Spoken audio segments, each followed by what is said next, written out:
here we are, ready for lesson 30. Yesterday we worked on, or in the last lesson, we worked on direct objects. Remember, direct objects only happen when you have what kind of verb? Action. All right, today we're going to learn about prepositions.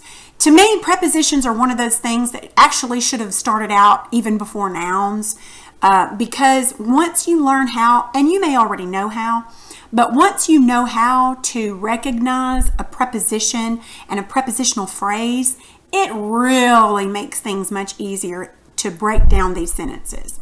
Okay, now I broke my breakfast plate. The pottery plate broke into pieces. All right, I don't know what those sentences are there for, but I read them for you. There you go. A preposition shows the relationship of a noun or pronoun to another word in the sentence. Now, this is a list of prepositions, and this is not all of the prepositions, but you might ask, do I have to memorize all those? Well, yes and no. You need to be as familiar with them as possible. You're not going to have to list them from memory, but you will need to be able to recognize them when you see them. So you will want to look at these, and a lot of times I'll have to go back to the list and see, because a lot of words like the word by and at and in and into and of and on, those are used often, so you know those. But words that aren't used as often, maybe beyond or aboard, you have to look back. But anyway, so you'll need to be very familiar with these prepositions. Now let's look at exercise 30. A, in the following sentences from George MacDonald's The Princess and the Goblin, find and circle each preposition. So you may want to look back up here, and you'll have to most likely, but just go ahead and read through this yourself. I'm going to have you pause it, see if you can find all the prepositions you can find. Go ahead and pause.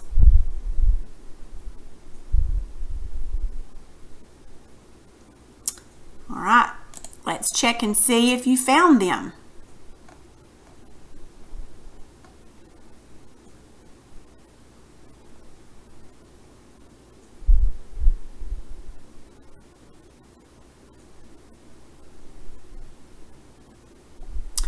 Okay, good deal. Hope you found them. Let's look at 30B. Now the following sentences all contain action verbs. So underline each subject once and each action verb twice. If the sentence has an action verb followed by a direct object, write DO above the direct object. Remember how to find that.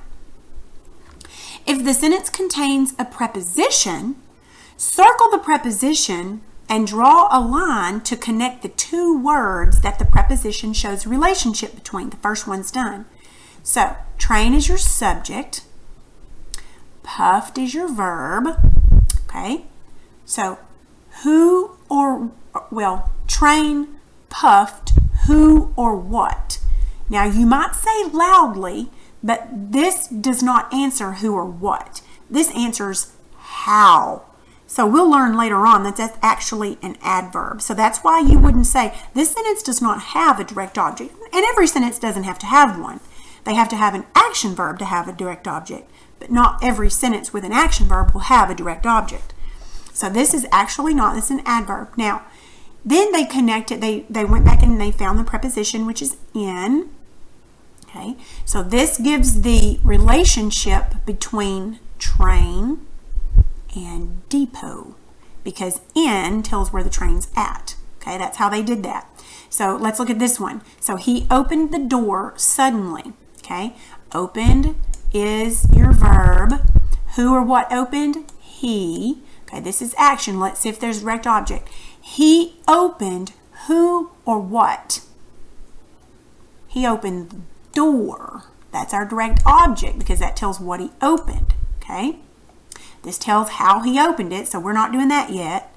This is just an article. It's a special adverb. Remember a, an, and the. It's an article. So there is no preposition. Okay? All right, let's do this one. Now, I'm not going to do all these with you. I just want to do a couple with you. Okay, so my father is hanging pictures today. Now, this has a helping verb, is hanging. Okay? Okay, this is an action verb, even though it has a helping verb. It ends with an action verb. So your action verb is always like the main thing. Okay, so who or what is hanging? Father. It's your subject. Let's see if there's a direct object. Father is hanging who or what? Pictures. That's your direct object. There is no preposition. I don't believe today is a preposition. Let's look. No, it's not. So there you go. Okay. Now this one I'll do with you because there is a preposition. All right. So the brook under the bridge flows sluggishly. Flows is our verb. Who or what flows?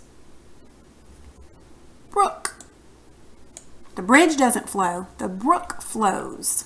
Okay. Brook flows who or what? There is no direct object. This just tells how it flows, not who or what. Okay. Do you see the preposition?